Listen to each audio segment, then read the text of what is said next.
Hello everyone and welcome back to Minds Mind Tutorials. Mariam here. So our today's topic is introduction of stem cells.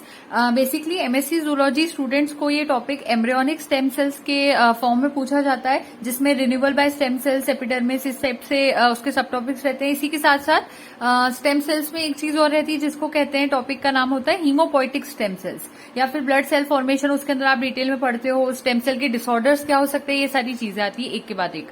तो लेकिन अगर हमें इतना detail में भी, अगर एमएससी स्टूडेंट्स भी है, अगर हमें इतना डिटेल में जाना है तो कहीं ना कहीं पहले हमें ये पता होना चाहिए कि स्टेम सेल्स होते हैं क्या है, उनका थोड़ा बहुत इंट्रोडक्शन हमें पता होना जरूरी है यहाँ पर. तो अभी पहले जो फर्स्ट आज का हमारा जो लेक्चर रहेगा उसमें हम थोड़ा बहुत स्टेम सेल्स का इंट्रोडक्शन देखेंगे कि ये क्या होते हैं, और फिर धीरे धीरे इन्हीं टॉपिक्स को आगे कंटिन्यू करते हुए हम लोग सारे डिटेल में एमएससी तक का जो डिटेल टॉपिक होना चाहिए वो देखेंगे. फिर सीएसआईआर नेट के लिए भी थोड़ा बहुत जो डिटेल्स आपको पता होना चाहिए, किस तरह के क्वेश्चंस बनते हैं, तो हम देखेंगे इसी वीडियो सेगमेंट्स में. और जो थंबनेल आप देखेंगे कहीं ना कहीं उसी से मिलते जुलते थंबनेल्स आपको मिल जाएंगे, और प्लेलिस्ट भी तैयार रहती है जिसमें आपको मिल जाएगा. तो एक चीज ये रहेगी, और हम कोशिश करेंगे कंप्लीट पैकेज की तरह स्टेम सेल्स क्या होते हैं हम इसको यहाँ पर कंप्लीट कर लें. तो बिफोर स्टार्टिंग दी वीडियो, हम लोग डिटेल में जाने से पहले मैं यहाँ पर आपको ये जो डायरी यहाँ सामने आपको दिखाई दे रही है वो बताना चाहूंगी इसके बारे में. ये चश्मिश शॉप की डायरी है, या फिर आप वहां पर इसको परचेस कर सकते हैं. एंड रियली डायरी बहुत अच्छी है, क्योंकि जिस तरह से हम लोग पढ़ाई करते तो हमें हमारे जो कहना चाहिए टॉपिक्स होते हैं उसको पढ़ने के लिए कहीं ना कहीं नोट्स ऐसे बनाना होते हैं जो कि हम कैरी भी कर सके, छोटे नोट्स हो और हम उसको कैरी कर ले हमारे कॉलेज तक या जो भी क्लासेस होती है वहां तक. तो इस तरह की डायरीज हमारे लिए यूजफुल होती है. तो अगर आप अच्छी विड्थ में डायरी देखना चाहते हैं तो देख सकते हैं, इसकी विड्थ भी अच्छी है. और भी जो डायरी की डिटेल्स मैं वो आपको मेंशन कर दूंगी स्क्रीन पर. चश्मिश शॉप यहाँ पर नाम लिखा हुआ आपको दिखाई दे रहा होगा, ये चीज है. और डायरी काफी मतलब स्ट्रॉन्ग बाइंडिंग के साथ आपको प्रोवाइड की जाएगी. आप इसको बाय करें तो इसमें आप अपने टू डू लिस्ट बना सकते हैं कि और टॉपिक पढ़ने क्या नहीं पढ़ने, नोट्स बनाना है, तो सारी चीज आप बना सकते हो. और हार्ड बाउंड जो टाइप का कवर होता है वो भी आपको यहाँ पर मिल जाएगा. सो स्टार्ट करने से पहले मैं यहाँ पर एक चीज और चेक कर लेती हूँ कि इसका मतलब इंक ट्रांसफर तो नहीं होता नेक्स्ट पेज में, हम वो भी देख लेते हैं. तो मैं अपना नाम ही यहाँ पर लिखकर ट्राई कर लेती हूँ कि किस तरह से ये डायरी हमें वो कर रही है, शो कर दी अपनी जो रहना चाहिए. तो ये नाम तो हमने नोट कर लिया है. अब हम इसको देख भी लेते हैं. पीछे वाले पेज पर नहीं आ रही है, मतलब क्वालिटी पेजेस की भी बहुत अच्छी है इसकी. और क्या होता है ना कहीं हम हमारी स्टडीज में डिमोटिवेट भी होते हैं, काफी टाइम तक हम हमारा ट्रैक लूज करने लगते हैं, हमारा गोल जो है वो भूलने लगते हैं. तो वो सारी चीजों के लिए आप पॉजिटिव कोट्स भी इस डायरी में लिख सकते हैं और अपने नोट्स भी बना सकते हैं. तो मल्टीपर्पज डायरी है इन जनरल हम कह सकते हैं. तो ये तो डायरी की बात होगी. इसकी सारी डिटेल्स और उसको कहाँ से परचेस कर सकते हैं, उनका पेज, इंस्टाग्राम हैंडल, वो सब आपको स्क्रीन पर दिखाई दे गया होगा अभी तक. तो ये सारी चीजें थी. Now without a further ado let's get into the video. Stem cells. अब स्टेम सेल्स की डिटेल में जाने से पहले आपको ये बेसिक नॉलेज होना चाहिए कि मेनली 3 तरह के सेल्स होते हैं. मेनली कितने तरह के सेल्स होते हैं? 3 तरह के. तो मैंने यहाँ पर नेम्स नोट कर दिए हैं. मेनली 3 तरह के, बेस्ड ऑन सेल डिवीजन हम देखें, 3 तरह के सेल्स होते हैं: totipotent cells, pluripotent cells and multipotent cells. एक साथ में और सेल्स आते हैं जिनको हम डिफरेंशिएटेड सेल्स कहते हैं, वो एक्स्ट्रा में. बेसिक 3 तो आपको याद होने चाहिए. तो 3 का नाम तो हमारे सामने आ गया. अब बात आती है कि बहुत बार आपने सुना भी होगा ये तीनों टर्मिनोलॉजीज के बारे में. अब इनके बारे में भी आपको पता होना चाहिए कि कौन सा सेल किस तरह का होता है, वो भी हम इसी वीडियो में देखेंगे, क्योंकि मैंने कहा कि हम कंप्लीट पैकेज की तरह इस टॉपिक को कंप्लीट करेंगे कि कहीं से भी क्वेश्चन आए आप उसको सॉल्व करने के कैपेबल हो जाए. ठीक. तो अब बात आती है कि why are stem cells pluripotent and not totipotent. ऐसा कहा जाता है कि जो स्टेम सेल्स होते हैं जिसका हम पढ़ रहे हैं तो वो प्लूरीपोटेंट होते हैं, टोटीपोटेंट नहीं होते. तो एक टोटीपोटेंट सेल क्या होता है, प्लूरीपोटेंट सेल क्या होता है, पहले तो ये पता होना चाहिए. तो एक टोटीपोटेंट सेल की मैं बात करती हूँ तो it has the potential to divide until it creates an entire complete organism. Totipotent cell ऐसा सेल होता है जिसके पास ऐसी क्षमता होती है या एबिलिटी होती है कि अगर वो डिवाइड करना शुरू करेगा तो ये तब तक डिवाइड करते हैं, ये सेल्स तब तक डिवाइड करते हैं जब तक कि पूरा कंप्लीट ऑर्गेनिज्म ना बना ले. पूरा कंप्लीट ऑर्गेनिज्म ना बना पाए जब तक ये डिवाइड करते जाते हैं. यानी कि इनके पास कौन सी कैपेसिटी है कि ये कंप्लीट ऑर्गेनिज्म बना सकते हैं. इनको कहते हैं टोटीपोटेंट सेल्स. तो डेफिनेशन चाहे तो लिख सकते हैं, मैं सिर्फ रीड आउट कर रही हूँ, आप लोग लिख लीजिएगा. A totipotent cell has the potential to divide until it creates an entire complete organism. ठीक. अब बात आती है प्लूरीपोटेंट सेल्स. तो प्लूरीपोटेंट स्टेम सेल्स होते हैं जनरली, और ये डिवाइड करते हैं तब तक, या फिर आप पहले नोट कर लो कि pluripotent stem sales can divide into most or all cell types in an organism but cannot develop into an entire organism on their own। यानी कि प्लूरीपोटेंट सेल डिवाइड तो कर सकती है, लेकिन कब तक डिवाइड कर सकती है? जब तक कि वो बहुत सारे सेल बना पाएगी, लेकिन कंप्लीट ऑर्गेनिज्म नहीं बना पाएगी। एक ऑर्गेनिज्म के बहुत सारे डिफरेंट तरह के सेल वो बना लेगी और ऑर्गेनिज्म बनाने में बहुत हेल्प भी कर देगी, लेकिन इसके पास वो क्षमता नहीं होगी जो कि टोटीपोटेंट सेल के पास थी कि वो कंप्लीट ऑर्गेनिज्म बना ले। यानी कि कहीं ना कहीं प्लूरीपोटेंट सेल्स ऑर्गन्स वगैरह तक तो बना लेगी, लेकिन ऑर्गेनिज्म नहीं बना पाएगी। ये इनकी प्रॉब्लम है। तो इसी वजह से तो स्टेम सेल्स है वो, ठीक है। तो प्लूरीपोटेंट सेल्स ही स्टेम सेल्स के अंदर इंपॉर्टेंट वर्ड याद रखना है, ठीक है। मैंने उसके आगे गोल सर्कल जैसा लगा दिया है। अब बात आती है कि क्यों कोई सेल टोटीपोटेंट होता है। तो जो सेल्स होते हैं ना students, cells from very early stage embryos have the ability to generate both embryonic and extra embryonic cell types and thereby be defined as totipotent cells in a strict sense. Totipotency denotes the ability of a cell to generate an entire organism. कोई भी cell शुरुआत से जब वो embryonic stage में होता है तब ही उसके अंदर ये क्षमता आ जाती है कि कौन से सेल टोटीपोटेंट बनेंगे, कौन से प्लूरीपोटेंट रहेंगे, ठीक है। तो एक तो ये तभी सब हो जाता है डिसाइडेड। और टोटीपोटेंट सेल में आपको हमेशा याद रखना है कि ये शो ही करता है, ये एबिलिटी ही शो करता है किसी सेल की कि वो एक एंटायर ऑर्गेनिज्म को जनरेट कर पाए। तो just for the sake of reason, totipotent cell क्या थे? A totipotent cell is a single cell that can. तो totipotent cell is a cell या सिंगल सेल, इसकी बात कर रही हूं, लिखिएगा इसको। A totipotent cell is a single cell that can give rise to a new organism.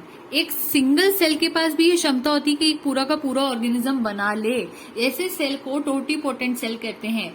Given appropriate maternal support. लेकिन ऐसे नहीं कि बस सेल रख दिया, किसी भी इन्वायरमेंट में रख दिया और वो इन्वायरमेंट में रहकर ऑर्गेनिज्म बना लेगा, ऐसा नहीं है।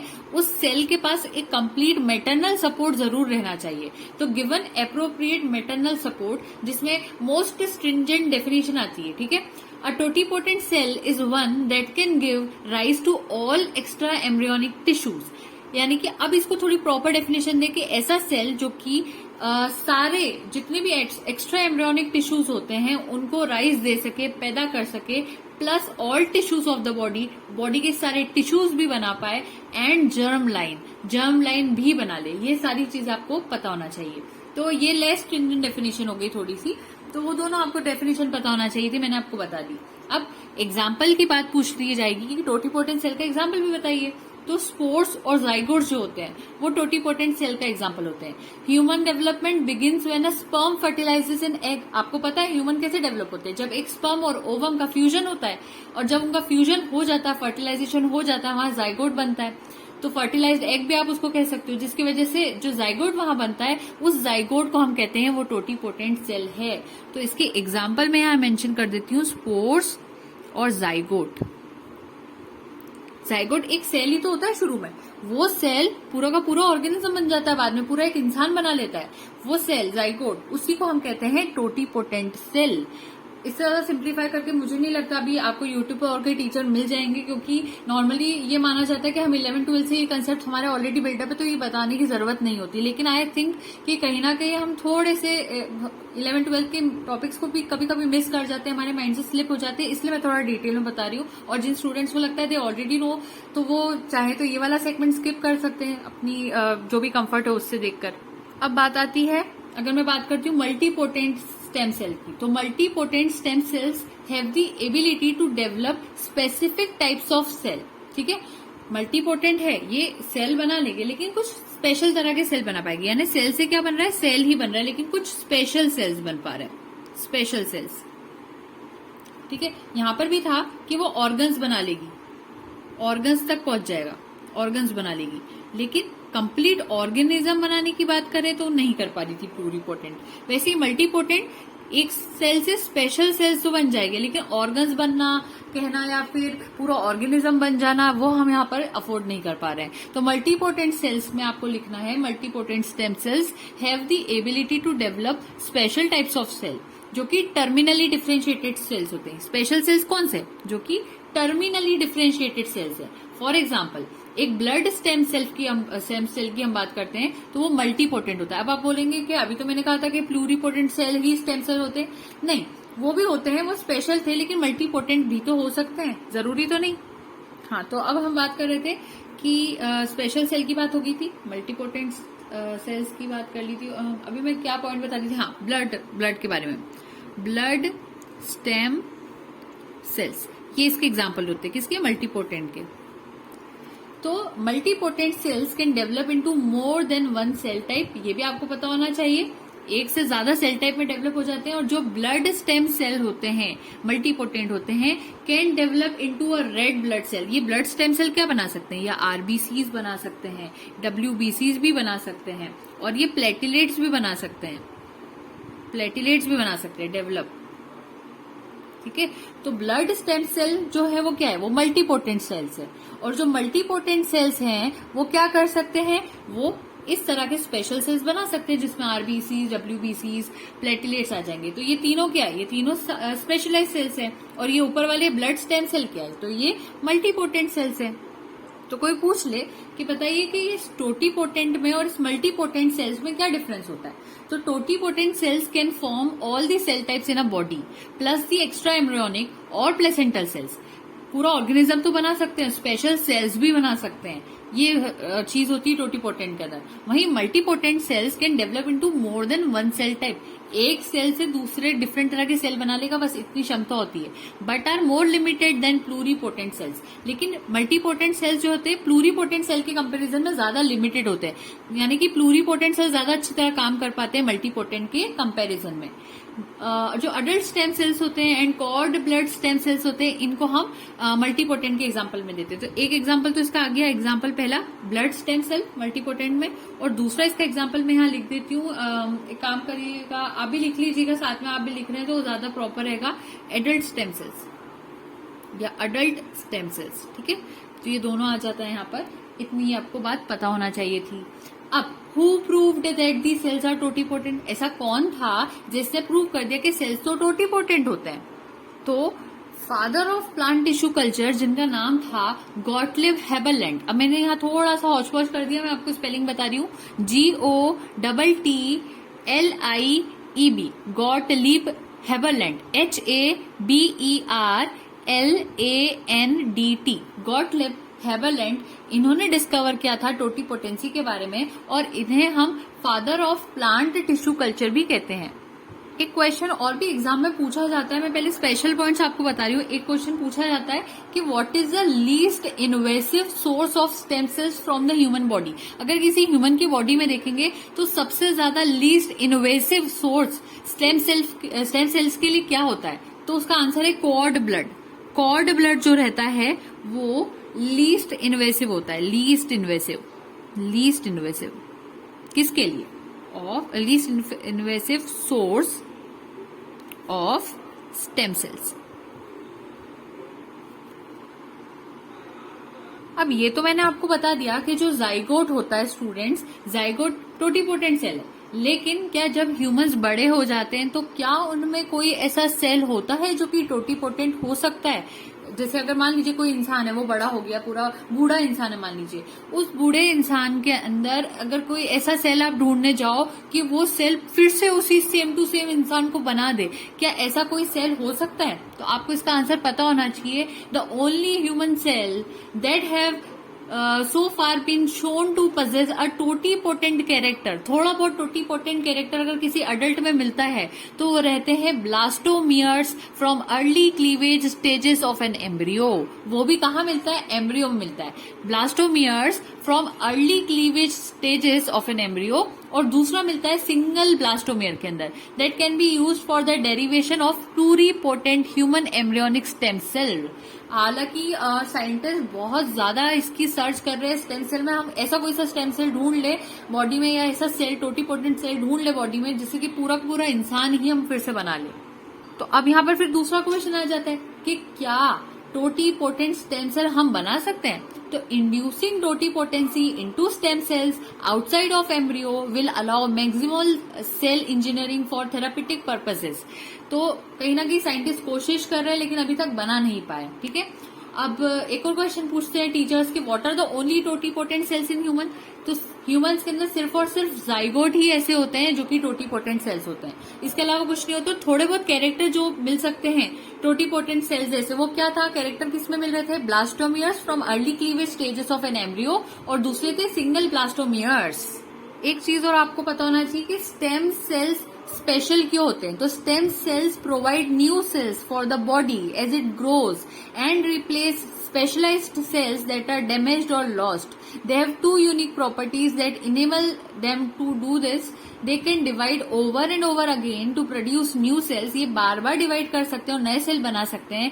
As they divide, they can change into other type of cell that make up the body. Stem cell potency क्या होती है, जैसे कि आपको इस टॉपिक में थोड़ा बहुत रहेगा, स्टेम सेल पोटेंसी के बारे में भी रहेगा.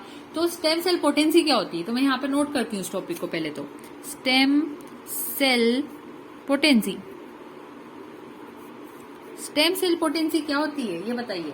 तो सेल पोटेंसी का मतलब पहले जानिए. Cell potency refers to the varying ability of stem cells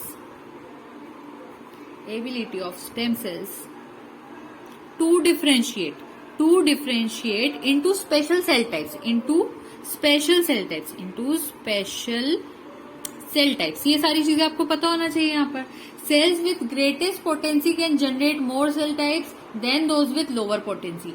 जितनी ज्यादा पोटेंसी किसी सेल में होगी उतने ज्यादा वो सेल बना पाएगा, और जितनी ज्यादा कम सेल के अंदर पोटेंसी होगी वो उतने ज्यादा सेल कम बना पाएगा. 4 मेन तरह के स्टेम सेल्स कौन से होते हैं, अब ये भी पता होना चाहिए. 4 स्टेम सेल्स के टाइप. अब डायरेक्ट आप स्टेम सेल के टाइप पर आ गए हो.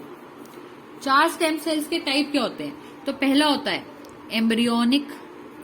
एम्ब्रियोनिक स्टेम सेल, ऐसी लिख दू इसको. दूसरा होता है टिश्यू स्पेसिफिक स्टेम सेल्स. तीसरे होते हैं मीजनकाइमल स्टेम सेल्स. और चौथे होते हैं इंड्यूस्ड प्लूरीपोटेंट स्टेम. तो ये 4 टाइप्स हो गए. अच्छा एक चीज और, मैंने यहाँ पर शायद आपको प्लूरीपोटेंसी की डेफिनेशन नहीं लिखवाई है, तो लिख लीजिएगा. Pluripotency describes the ability of a cell to develop into 3 primary germ cell layers of the early embryo and therefore into all cells of the adult body but not extra embryonic tissues such as the placenta.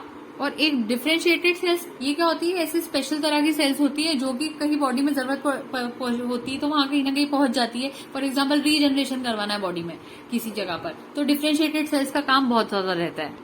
सो सबसे ज्यादा capable totipotent sales होती है, उसके बाद थोड़ी सी कम capable pluripotent sales होती है. Pluripotent cell में वैसे तो मैंने आपको ऑर्गेनिज्म, अच्छा मैंने यहाँ एग्जांपल आपको नहीं बताया, अच्छे से मैं बता देती हूँ एग्जांपल यहाँ पर इसका. तो प्लूरीपोटेंट सेल में आपको एग्जांपल याद रखना है कि जब जो जाइगोट था, यहाँ जाइगोट बना था, तो ये जाइगोट धीरे धीरे एम्ब्रियो बनने लगता है. तो यहाँ जो एम्ब्रियो रहता है, प्लूरीपोटेंट को एक काम करते हैं हम लोग यहाँ लिख लेते हैं.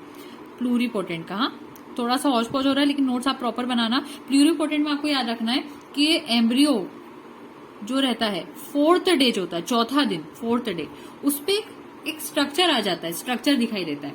तो वहां जो स्ट्रक्चर होता है वो 2 तरह की मेन चीजों का दिखाई देता है, ऐसा स्ट्रक्चर होता है.